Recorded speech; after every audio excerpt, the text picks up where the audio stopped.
This is the MHFI podcast with Carl Jensen and Doug Cunnington. We have authentic conversations about the journey to FI, health, happiness, and some very odd tangents. We interview FI experts, side hustlers, people on their way to FI, and those who have reached the other side.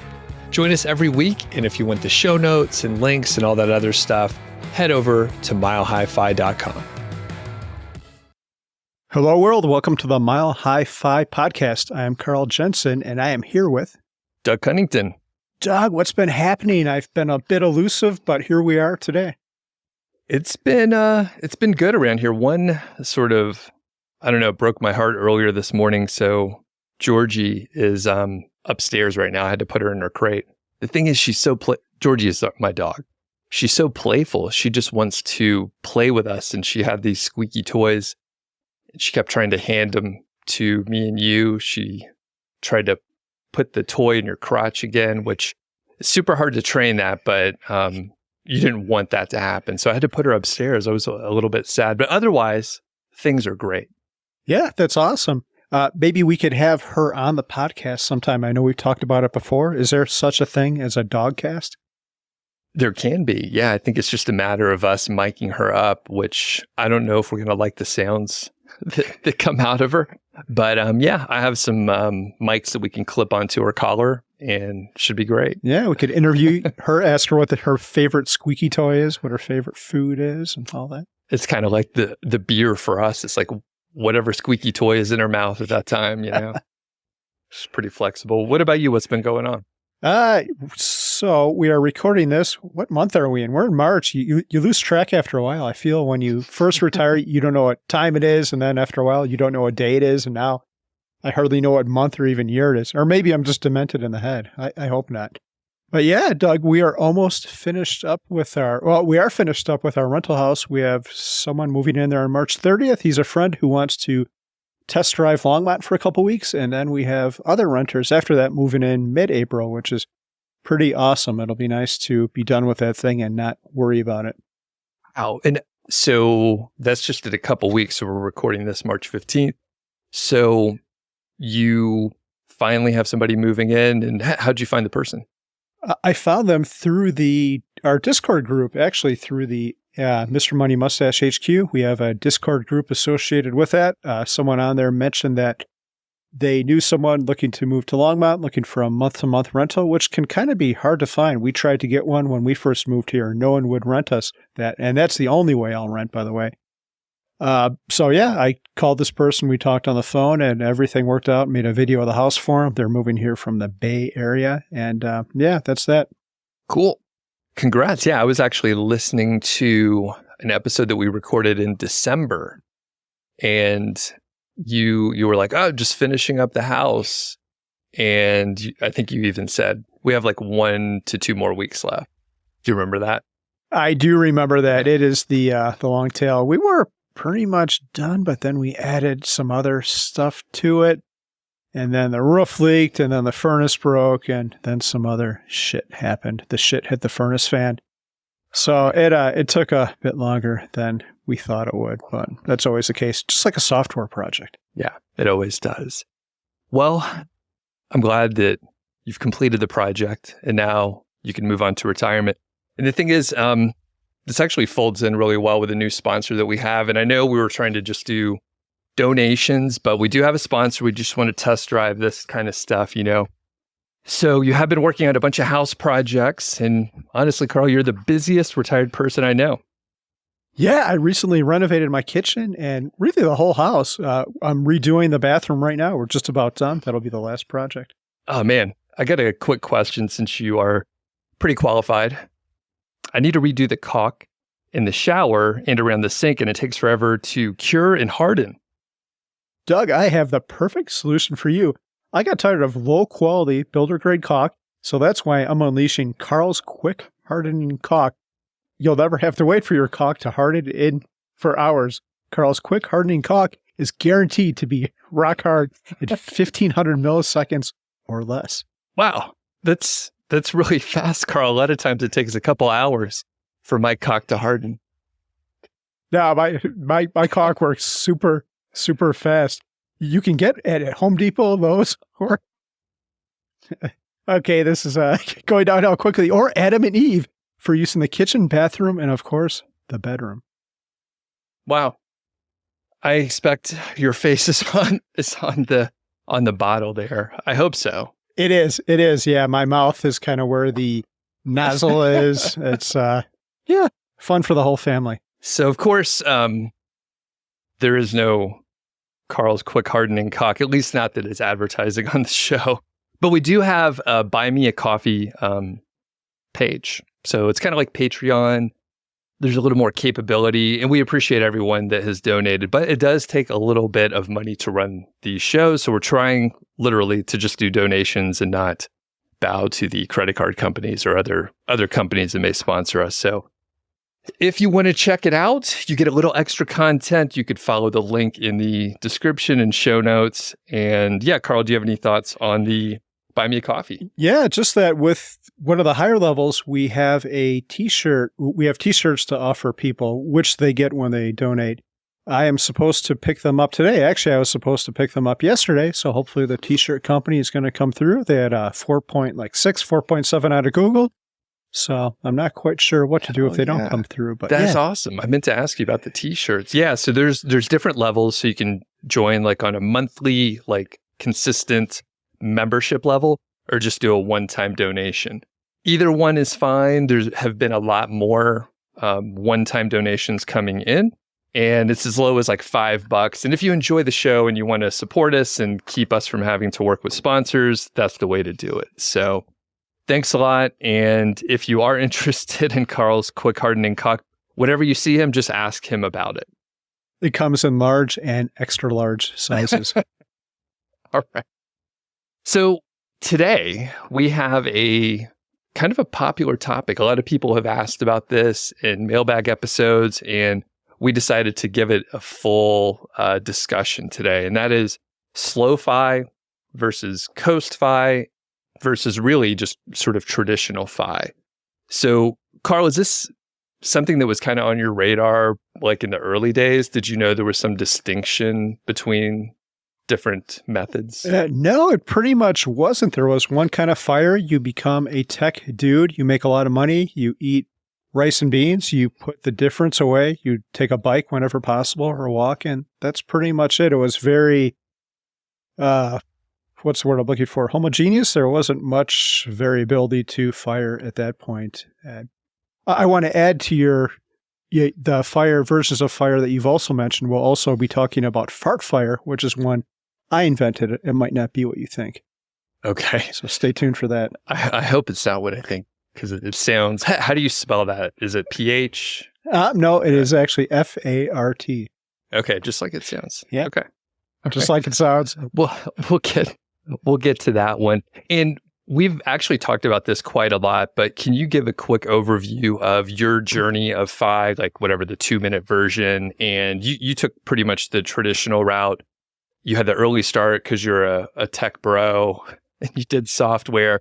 So from there, like what was the 1,500-day sprint that you took? Yeah, I was a tech bro. I had flannel, shitty clothes. I worked on my own house. Like I checked all of those boxes. So back in October 2012, I did a random Google search. How do I retire early? I discovered Mr. Money Mustache, another dude about my age who programmed computers. At first, I thought it was nonsense. No one retires when they're in their 30s. And then I gave him a chance and realized it was true. So then we were pretty good savers before that. We had lived modestly. We had flipped homes, but that made me take it up a notch, and probably a couple notches. We moved from our nice house to a really, really, really crappy one. And yeah, we just started saving as much as we can. And it took about 3 years to reach my goal. But with that said, we already had substantial savings. I think we already had $586,000 in savings and investments and $150,000 in home equity. So we were over halfway there at that point. Cool. And there are some benefits and some drawbacks. So again, we've talked about this quite a bit, but if you just want to hit like the top couple of benefits, pros and cons of the traditional fire approach, the one that you took. Yeah, I think some would say that the traditional approach, and I think mine is a step above, which we'll talk about with FartFIRE, but I think the traditional approach, some people would say it has compromises. For example, you're going to live frugal and you're going to modify your life. You might be living your optimal existence, and then you might change it again after you retire, which I think is a problem that we'll probably get to when we talk about CoastFire, because CoastFire, I think, resolves this issue. So the benefit is you'll probably get to fire if you do this. If you program computers and make a lot of money and can create this discrepancy between your income and spending, you could probably retire pretty quickly, especially if you're willing to live in someone's basement and make some compromises like that. So the benefit is you'll be able to quit pretty quickly, and the negative is your friends might think you're destitute and you might be compromising parts of your life, and some of this might lead to unhappiness too. I think you might be putting off happiness for fire. Mm-hmm. You should not do.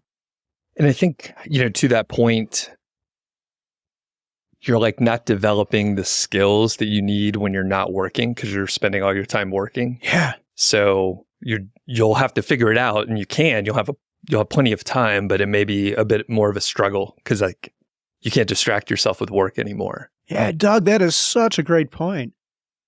Thinking on that now, I retired. April will be my 6-year anniversary, and I'm still working harder than ever on these stupid house projects. And it's because I couldn't turn it off. It took me 6 years to transition. Now I think I'm over it, but it took 6 years to figure myself out and finally actually retire, whatever that means. I hate that word, by the way, but to not work so hard for money, actually. And before we get into the definition of slow fire, what would you describe like my FI journey? So I haven't stopped working technically, but I got laid off from my corporate job in 2015, and you hang out with me some, so you see kind of the activities that I do. So yeah, if you had to put a label on it, it may not be slow fi or coast fi that we're talking about today, because there's a lot of them. FartFIRE, FatFIRE, some other shit. I don't know. Is shitfire a thing yet, or a flaming bag of shitfire? No. When I looked at your outline, you came up with this outline. I saw the slow fire, and I don't think I had ever seen that term before, but I started thinking about what that might mean, and I thought it was you, because you worked maybe not super hard. No, I think you did work hard. That was but now you've changed your life, so you're working on your own. You might not have enough where you feel completely comfortable with stopping work, so you continue to work, but you have a rich life, I think. So you might take a little bit longer to fully disconnect from your work, but you've also designed your life in a way that your work doesn't suck. You're working for yourself. Cool. Okay. Yeah. And I think it's mostly accurate. I did not work hard for a long time. I probably did for a little bit, but then I was pretty disengaged. I did the bare minimum, what they call, what do they call it? It's like, it got popular on TikTok. This is like horrible for a podcast. You're like trying to think of a word. It's quiet quitting. Okay. Yeah. Have you heard of that term, right? No, I don't think I ever have. I can picture what it means, though. You're not really working, but you're still getting paid. Right. Well, and there's, like many things, there's a whole broad spectrum.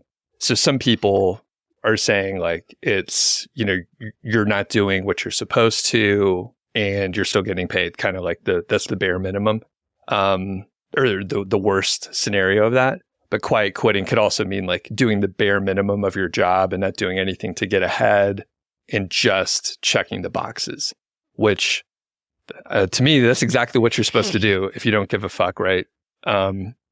It's not like the company is doing anything extra for you. Like they're paying you what they said, when they said. They're not even giving you the full bonus like 90% of the time, right? Yeah. And yeah, so anyway, I quiet quitted for several years until they let me out.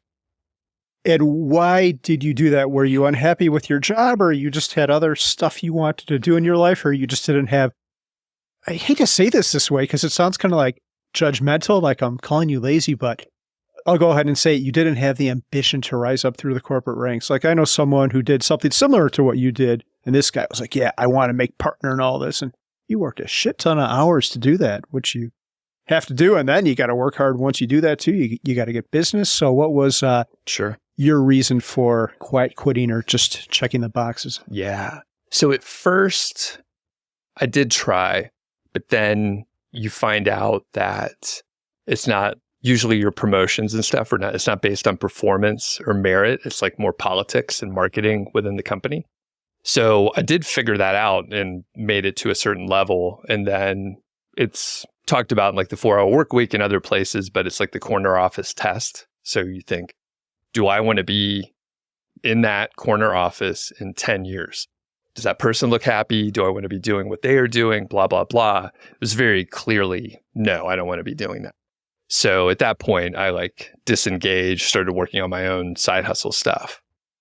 So then I just did the bare minimum. And yeah, I would say like some of the books that we're reading these days, now it's really clear if early in my career, if, my mentor or whatever was like, well, don't you want to do more? And don't you have more ambition to do this stuff?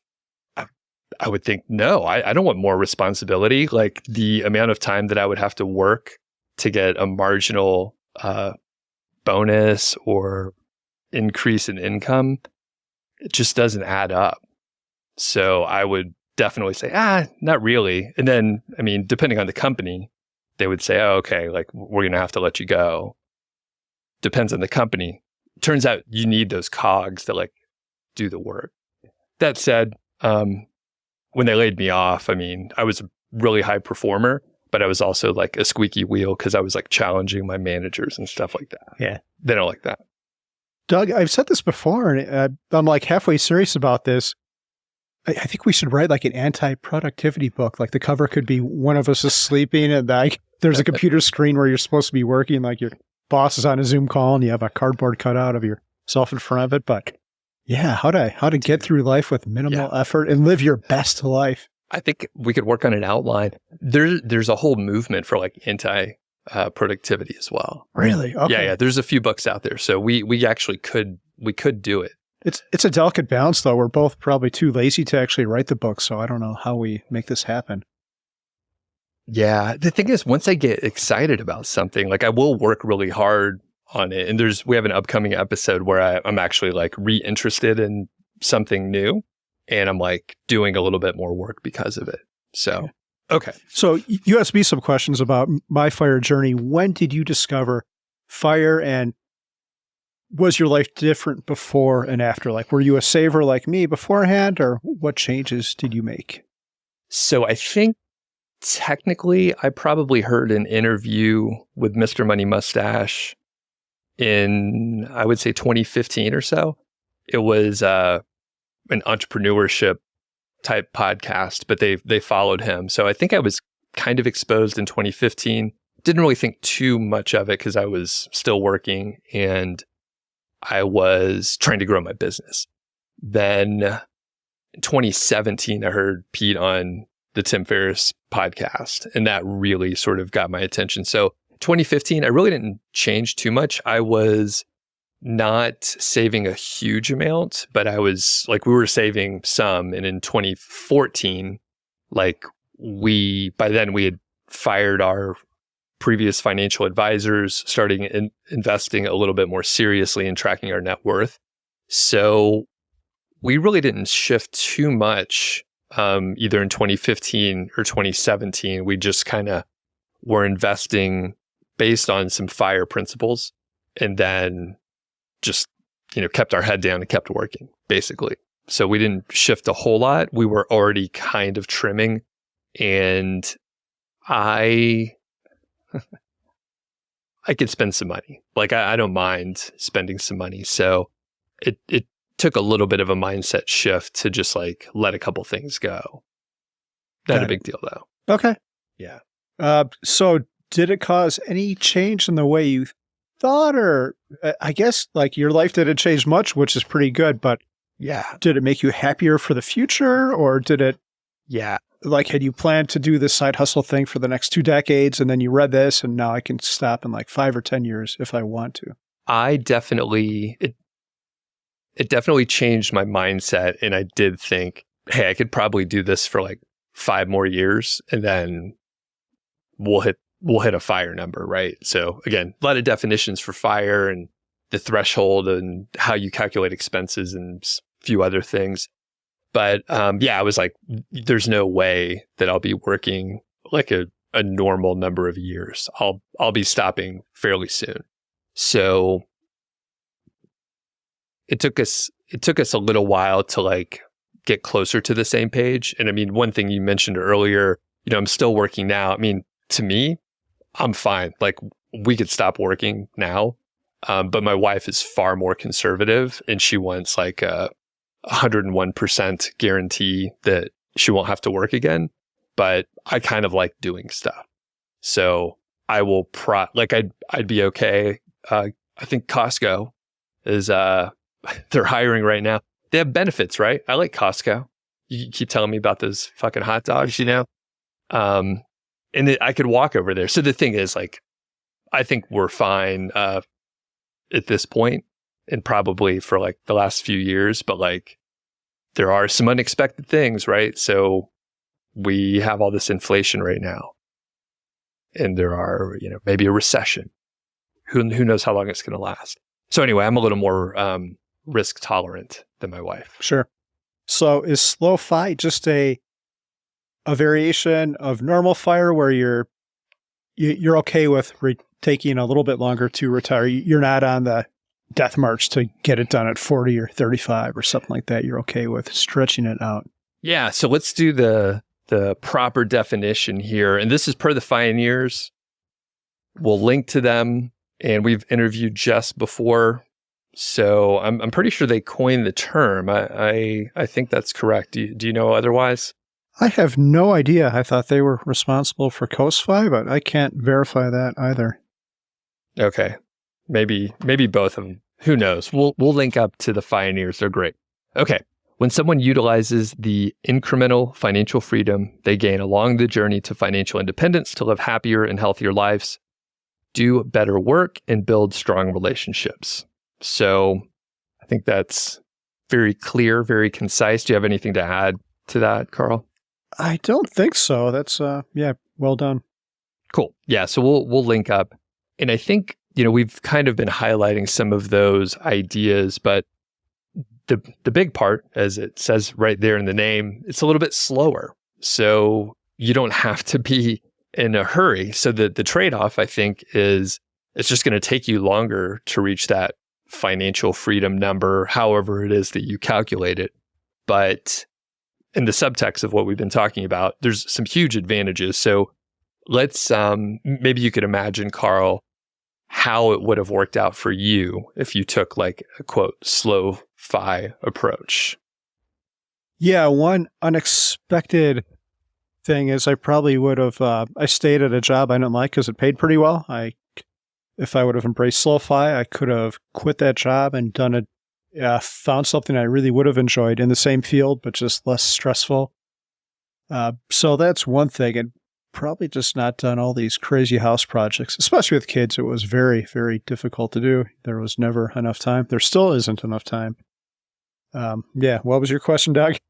Oh, just like how slow FI maybe would have applied to you. So maybe you could have gotten a job that paid less, but it was less stressful. Maybe it was 6 hours a day, 3 days a week instead of, full time.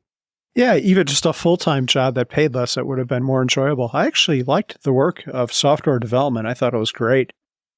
So it would have been fine to do it in an environment that was a little bit less toxic is not the right word, but a little bit less stressful, I would say. Okay. And it's interesting. So when you stopped working, Mindy pretty much started working at that time.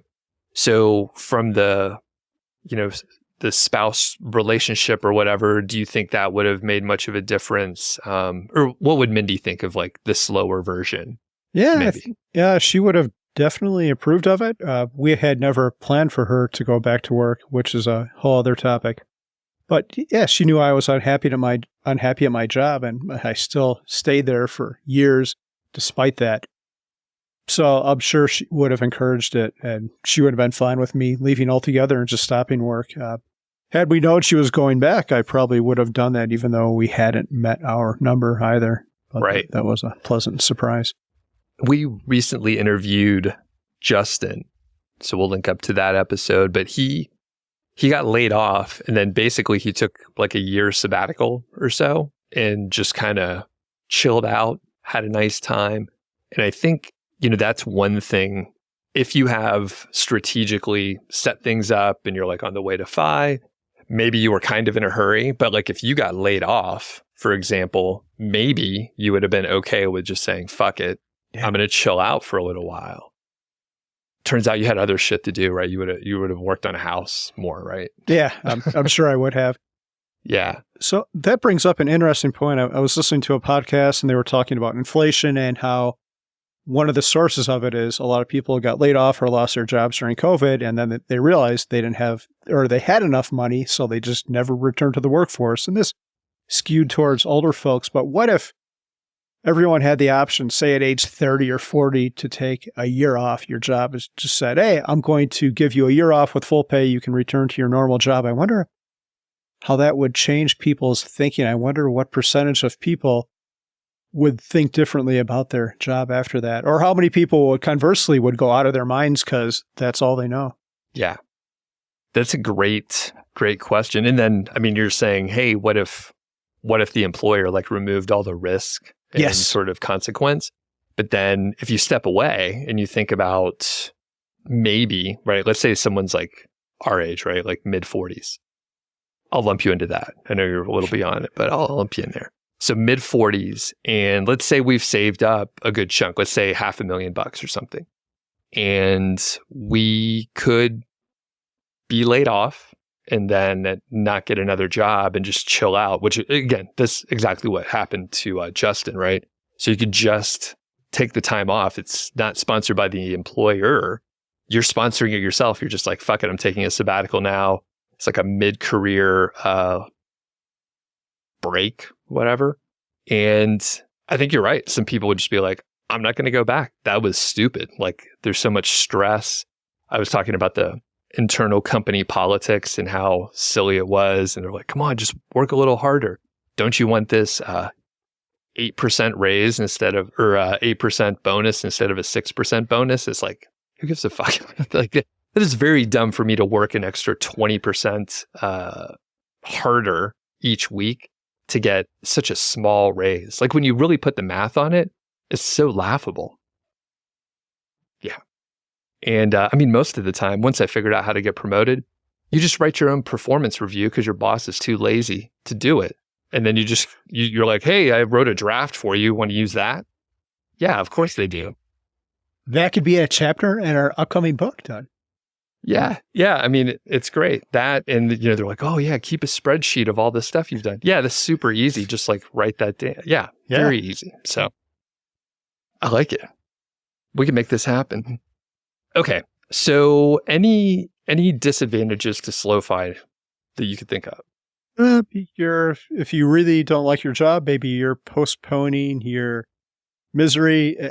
I don't know. I think most people could find a different job. But what happens if you're a physician? I know lots of physicians aren't happy with their work, but that might be kind of hard to change up. So if you've got something like that going on, maybe you're going to postpone your retirement if you take the slow-fi route. What about, what do you, this is completely different subject, but like mid-career just changes. So let's say someone doesn't like being a physician. What if they, switch to something else? Yeah, I think they totally should, but that's probably pretty hard to do, especially if you are something like a doctor. You've got that whole sunk cost, so you're not going to want to quit because of that. But I don't know. I think more folks should consider that. I think it keeps life more interesting. And if you're truly unhappy, why stay doing what you're doing? You only live once. Like, go find something else to do, especially now. There's such a shortage of people. Yeah. And I think, I lucked out. I'm doing mostly like marketing and communication stuff with like YouTube and podcasts, which I had no background in that at all. And it was really fun to learn something completely new and, really just be shitty at it for a while, and then you improve. It's really fun to get better at something. So, but yeah, I mean, obviously it would be hard, especially if it's like doctor, lawyer, one of those professions where they spend so much time, like you said, with a sunk cost, and it's really hard to transition away from that, I guess. Yeah. All right. Cool. So let's talk about CoastFi. And yeah, you want to talk about that one? Give a little definition. Yeah, let's do that. So CoastFi is a financial strategy that involves reaching a level of savings that allows one to scale back their current work without necessarily achieving full financial independence.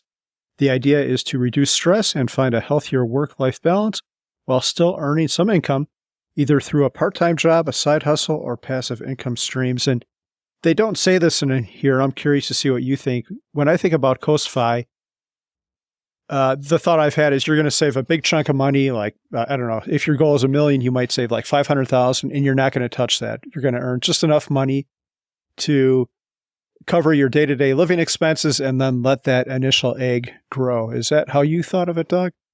Yes. Yeah, I think that is missing from this specific definition. And yeah, so you're thinking it will grow to the size that you need it by the time you can get it out of like 59 and a half, 55, whatever the age is, right? Yeah. Okay. Yeah, and I think that's an important piece, and maybe one of the main differences between SlowFi, which I think they're very closely related when you look at it. But I think with a CoastFi, you are looking at sort of the nest egg, the retirement accounts, and you're like, that will grow to a huge amount. And I mean, I think regardless of your approach, like you do have to look at that. If you're thinking, hey, I'm going to retire when I'm 45, you have an either 10 or 15 year delta that you have to deal with. And you're like, okay, money has to come from somewhere during that period if you're not working, and you can't touch your retirement accounts for several years. I know there's ways to get into it, but it's a little more complicated, right? Yep. So did you think about that when you were saving up? No, I never did. And I don't think it was, I think jobs are a little bit different now. When I first got my job, it was more traditional work. I think everyone planned on working a 40-hour-a-week job for decades on end and then leaving a traditional retirement. And now I think, especially since COVID, we have more of a gig economy where people are, we've talked about this before, more loosely coupled to their jobs. So I think this is more of an acceptable thing. Short-term work, different types of work online. So yeah, I think things have changed. I never had this thought when I was working. Well, more specifically, did you think, how am I going to access my retirement accounts? Because you were putting basically most of your stuff into retirement accounts, or did you have like post-tax brokerage accounts? We did have post-tax as well. Okay, so you knew that you would need to get to some money. Yep. Okay, cool. How did you determine how much you wanted to put into your retirement accounts versus your post-tax brokerage accounts? Actually, we just got pretty lucky. We had a little bit of a surplus of money, and we didn't even put a whole lot into the post-tax accounts, but we put it into really good things like Google in 2004, Tesla in 2012. So they did really well. I hadn't even thought about that. Like early retirement wasn't a thing when I had the post-tax account. It was just me screwing around with a couple extra $1,000. Okay, so so someone can replicate it. They just need to invest in some unicorns and then wait like a decade, 2 decades. Perfect. Yeah, get extremely lucky and be stubborn so you don't sell when bad things happen.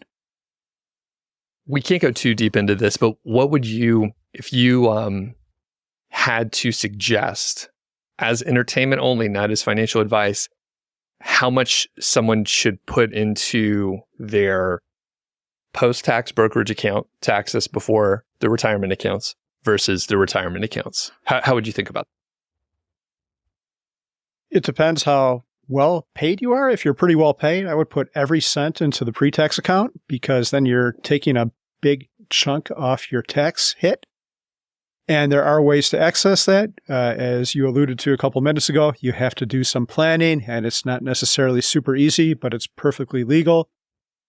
If you didn't make a lot of money, I would definitely err towards the side of post-tax. And if you think your living is going to be cheap too, I would err towards the side of post-tax as well. Everyone talks about avoiding taxes, but I think capital gains start at like $84,000 in capital gains. And again, that doesn't count towards your principal. So if you buy a stock for 100, it goes to 200.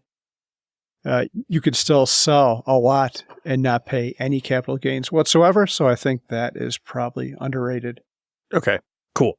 Yeah, I think that definitely gets into more details. We could probably do a whole show with a specific example because, I mean, we're looking at that now, like trying to balance it out. And we're looking at the nest egg, how much that will grow by the time we hit 60 and that sort of thing, and trying to figure out like, okay, do we need to put more money into one or the other, which is just a guess. So we're just like hedging, right? You never know how things are going to turn out. Yep. Taxes, blah, blah, blah. So, okay, cool. So with CoastFi, any specific advantages or disadvantages that are different than the slow-fi version? Yeah, I can think of one huge advantage and one huge disadvantage, and they're kind of related. So the big disadvantage or the big advantage is if you do slow-fi and don't like your work, slow-fi is kind of saying that you're going to stay at your job, where CoastFi is saying you're going to leave that job altogether and do something else. You've already done the savings. You don't have to stay at that high-paying job. So you can leave that and just do whatever it takes to make your to fund your day-to-day life. And I think Costco is paying like over $20 an hour. I mean, that's like $40,000-$50,000 a year. You probably get some stock with that. You probably, I don't know if you get a free hot dog for lunch, but I was wondering, yeah. And another advantage of that is you'll shorten your life by eating hot dogs every day, so you won't have to save as much. Yeah. But that same advantage is also a disadvantage because you're going to leave your job and you might not be able to go back to it. One example I could think of is Leaf, the physician on fire, who was on our podcast a while ago. We'll link to it in the show notes. I specifically asked him if he would be able to go back to his job as an anesthesiologist, and he said no, like after 2 years. That's kind of it. He would have to do like another residency or something like that. And that's probably the case for a lot of jobs. If you're an accountant or programmer, you might have to spend a while to bring yourself back up to speed, learn the new language, learn the new laws around taxes. So once you're out for a while, you might not be able to go back to that job if you feel that you really need to do that at some point. Mm-hmm. I think that is true. We'll talk about this though. So if you didn't like the job enough, then to the point where you wanted to quit, then you probably wouldn't want to go back to the same gig, right? Probably. You might have to if something drastically changes with your financial situation, though. Right. That's true.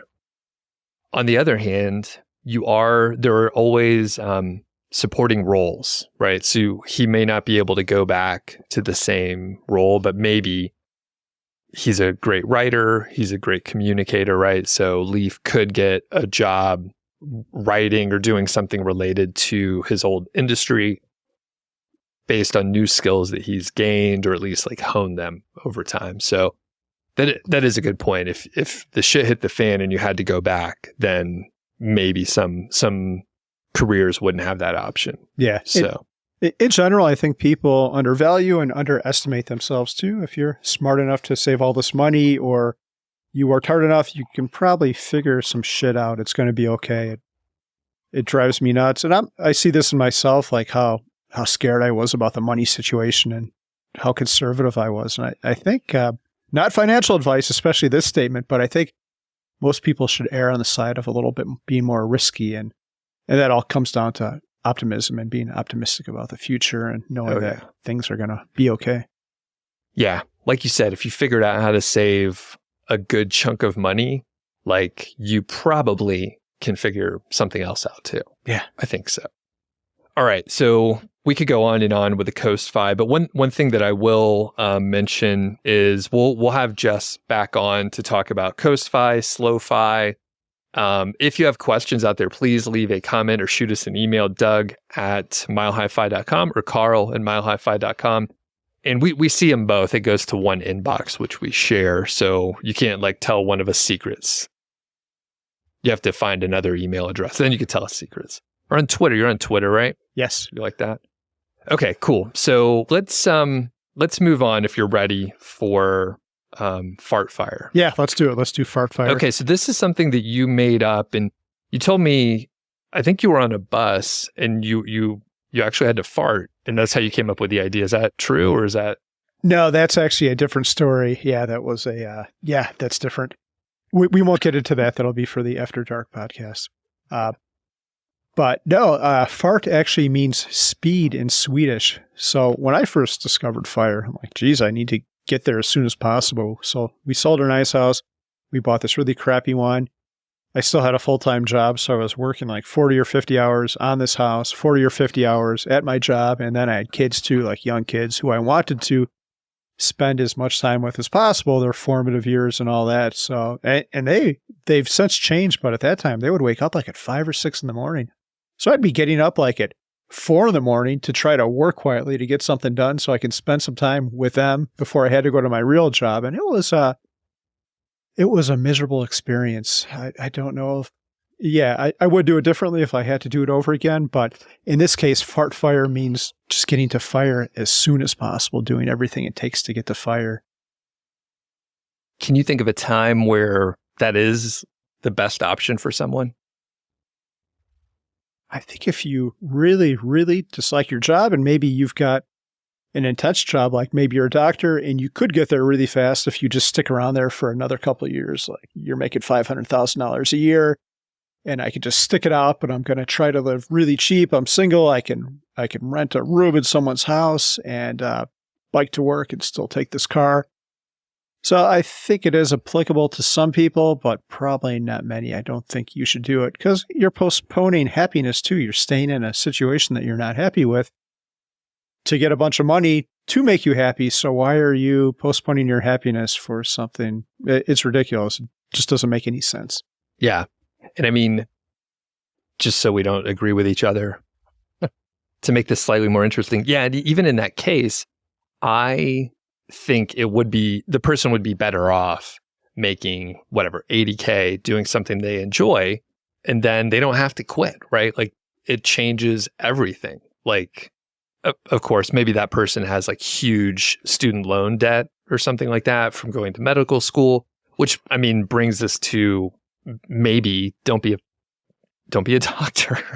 I mean, they help us a lot, but maybe don't be a doctor if it's going to cost a lot of money and then be stressful and you don't like it. Maybe you don't know that you're not going to like it. But yeah, in the scenario that you mentioned, I'm like, get another job. Like if you hate your job that much, even if you get paid a huge amount of money. So let's say you could make, Carl, all right, you could make $1 million a year, but you had to basically do what you just described in your FartFIRE scenario, where you're working, we'll make it a little tougher. We'll say you got to do 60 hours a week, and then you have to, be renovating a house at 50 hours a week. So you're doing 110 hours. If I'm doing math right, that only gives you like 58 hours left for the total week, right?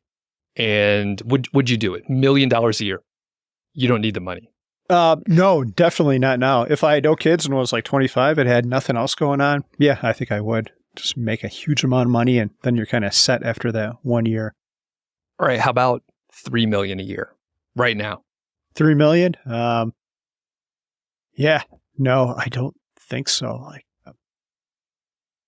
I don't know if there's any amount. I guess there would be some amount like that. It's a pretty good question because what amount would you do it and why would you do it? Like, what would you do with that money? I guess if I could think of a good use for it, but I don't know. I just can't. What if you get to work directly with Elon on a SpaceX project where you did software? Oh, man. $4 million a year. And you have to finish a house too. Is it right now or can I wait till the kids are like done with school? Right now, yeah. Oh. Yeah, I don't think I could. It'd be so much upheaval in life, but that is pretty tempting. Yeah. Do you think Elon looks a little weird? When you just look at him, it kind of looks like a praying mantis or something. You think so? I know he's had some work done. Like I remember seeing pictures of him like 20 years ago, and he had no hair, and now he has a lot of hair. So I'm sure he's had other work done as well. Funny thing you mentioned that. We're getting off topic here, folks, but we'll bring it back in. So yeah, in the last like year or so, I've talked to a couple people I know that have gotten like hair replacement, like hair plugs and stuff. Do you know anyone that has done that, or is that real? Yeah. Is your hair real? Actually, my hair is real. It doesn't look that good. That's how you can tell. But I do know someone who had that. Yeah. Apparently it's getting really good, but I was surprised. These dudes were in their 20s and like it was pretty important to them. And as a bald person now, I was like, just shave your fucking head. It's great. Yeah. So save all the money on shampoo, no brushing your hair. You just wake up, brush your teeth, and go. You're like cutting your prep time in half. Yeah. And I did go for a consultation once. This was a few years back. And the only hair that they were going to be able to use was the short and curly kind. And I was like, nah, that's going to look weird. So where did they usually get the hair? Do you know? I think they usually get the hair from other hair that's still left on your head, right? They pull plugs out. Like if you've got the side thing going on, they pull it out of there and just stick it on top. I went to a cheap doctor. This guy was full of it. I was like, why do I need to take my pants down, guy? You know? All right. So people tuned in to learn about slow and coast fire. Here we are talking about my pubes. And FartFIRE. Right. Okay. Yeah. So anything else with FartFIRE? I think if you think that you need to do FartFIRE, that you're probably doing something wrong in life and you should figure out what you're doing wrong and fix that instead of doing FartFIRE. FartFIRE is not a healthy existence. It's not a healthy way to live. It stinks, Doug. It does. By definition, FartFIRE. It's a stinky place to be. All right.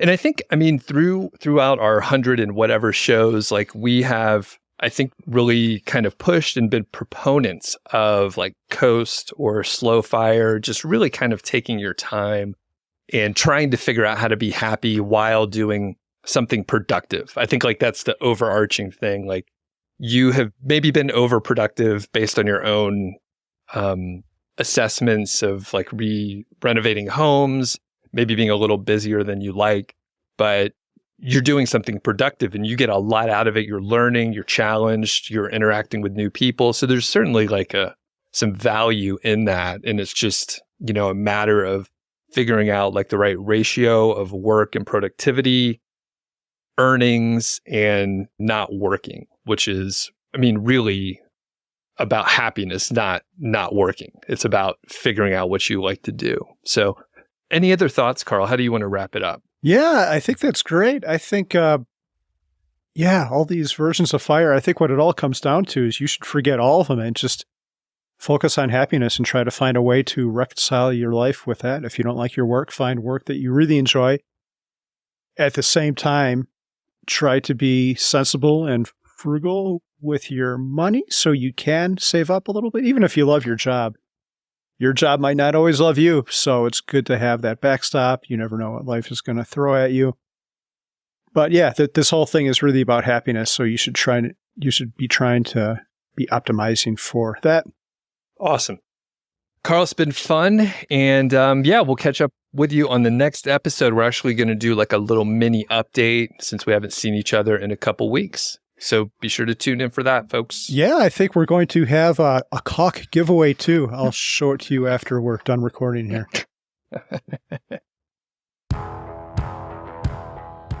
Thanks for listening to the show. That was the Mile High Five podcast, and I'm Doug Cunnington, the balder host, and Carl Jensen is the cool, sexy one.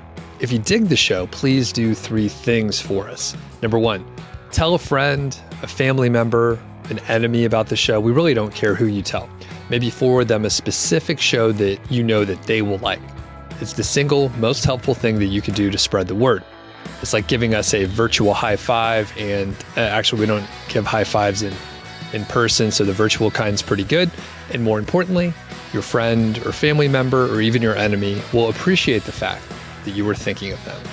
Number 2, make sure you're following or subscribed on your podcast app, Apple Podcasts, Spotify, Overcast, YouTube, whatever you're using, and that way you won't miss a show. And number 3, please leave us a rating and review. We read them on the show occasionally, and you might hear yours out there on an upcoming episode. Quick disclaimer, this show is not financial or legal advice. I'd actually be surprised if it sounded like it. it's really just for entertainment, and that's at least what we're hoping for. But seriously, get advice from professionals. Carl and I are just two guys with microphones that sit in my basement and talk. So we'll catch y'all next week.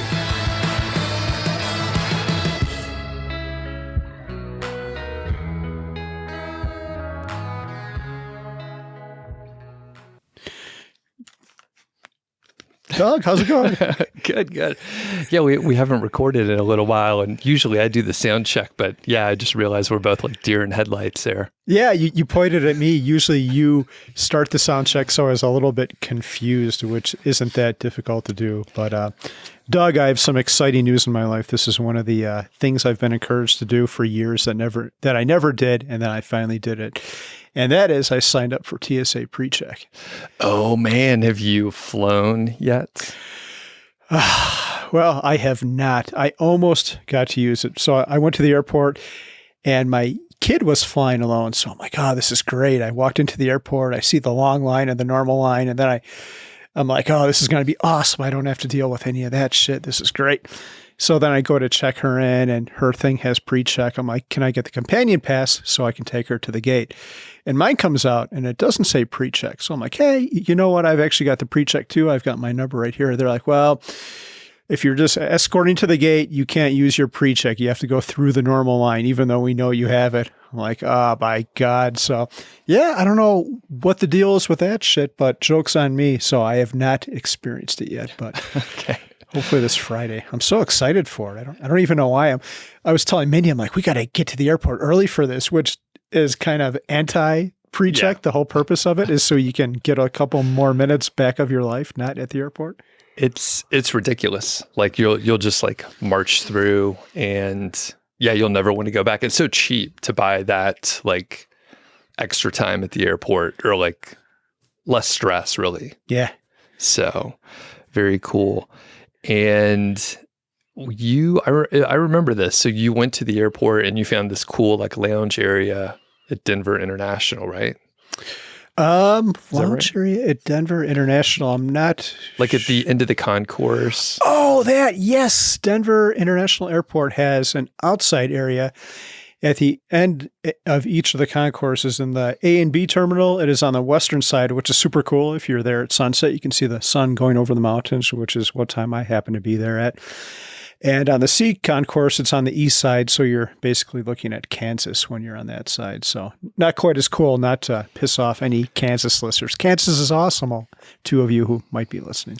Yeah, no, Kansas is great. In fact, I was talking about, like, we're looking to do some slow travel this summer, and a lot of places are booked up, and we're like, where are just like places that are convenient to get to that maybe would actually be cheaper than around here? And I was like, maybe we could look at like Kansas City or something like that. Like maybe that would be, I mean, they have good barbecue there, fast internet, right? Don't they have like a bunch of Google Fiber stuff around there? Yeah, I think that was their original fiber installation, or maybe that was Topeka, somewhere around there. Okay.